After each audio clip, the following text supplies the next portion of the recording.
الرحيم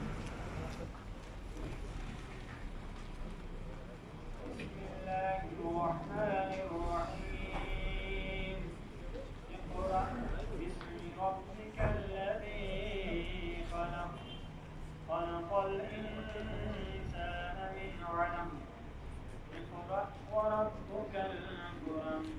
الذي علم بالقلم علم الإنسان ما لم يعلم ألا إن الإنسان ليطغى